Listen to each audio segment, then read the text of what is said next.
نقراه كيما اون ابخي نوت. التصريح نتاعو الاجابه نتاعو عن امام رئيس المحكمه. الور التصريح تاع الفريق مدين محمد يقول بلي هذا le complot réel et véritable qui me place devant vous en tant qu'accusé aujourd'hui vient de mes tentatives de lutte contre la corruption. Il vient de loin. J'ai lancé de multiples enquêtes sur de graves dossiers de corruption et de détournement dès que j'ai constaté avec mes services le développement considérable de la corruption au sein de nos jeunes organisations financières et industrielles, les dégénérants, les digérants et les tuant dans l'œuf, atteignant l'ensemble des secteurs de la vie nationale économique et sociale.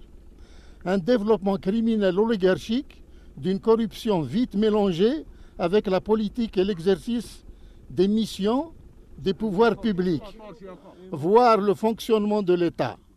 Une transformation rapide et nouvelle de cette forme de criminalité hautement dangereuse pour l'existence même de notre nation.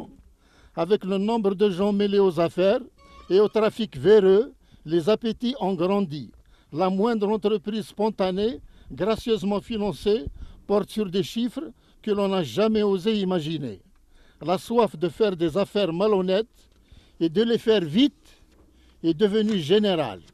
L'appât du gain facile a levé tous les scrupules. La spéculation criminelle anti-économique de l'oligarchie ambiante a apporté avec elle une véritable démoralisation nationale dans l'ensemble des domaines constitutifs de notre être historique, économique et vivrier.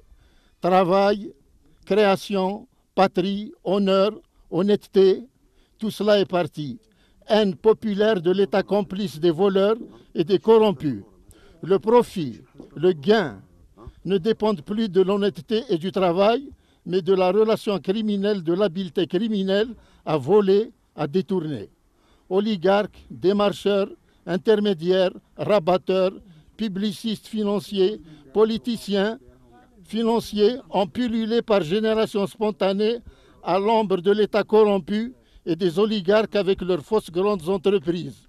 Enhardis, ces oligarques et leurs complices institutionnels ont introduit dans notre pays le principe systémique des pots de vin, des commissions faramineuses devenues un véritable concert des projets publics, comme la Sonatrach, l'autoroute Est-Ouest. Ils ont mis en place des organisations criminelles formant par leurs ramifications mondiales et internes une puissance occulte dans les rouages de l'État qui doit compter avec elle pratiquement sur tout.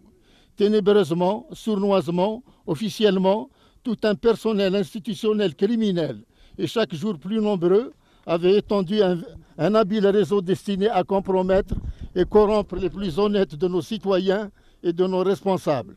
La corruption allait donc faire disparaître littéralement et physiquement notre jeune nation, ses territoires et ses richesses nationales. Voir son peuple dépossédé de toute valeur de vie composée.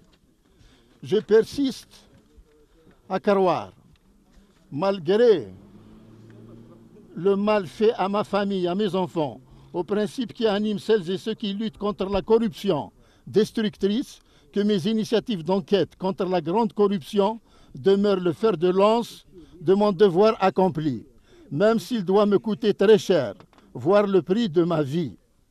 Voilà donc, c'est au tribunal militaire de Blida, l'audience du 24/9/2019, la déclaration du général Toufiq.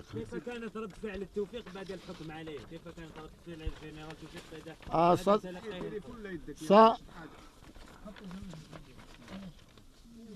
ça on verra Inch'Allah demain. Là, c'est la déclaration, la réponse Ntao. Donc, comme tu veux faire, on est vraiment fatigué. Voilà, je vous souhaite une bonne nuit. Bon, je n'ai pas bien, je pense que c'est 15 ans. Voilà. رد عادي شجاع وكاين مازال اجراءات مازال مازال الحرب القضائي. حكم نهائي سيدي في الحكم طبعا انكم ستستأنفون في الحكم. طبعا هذا هو حق المحكوم عليهم. ولا alors pardon الأستاذ سيرياك.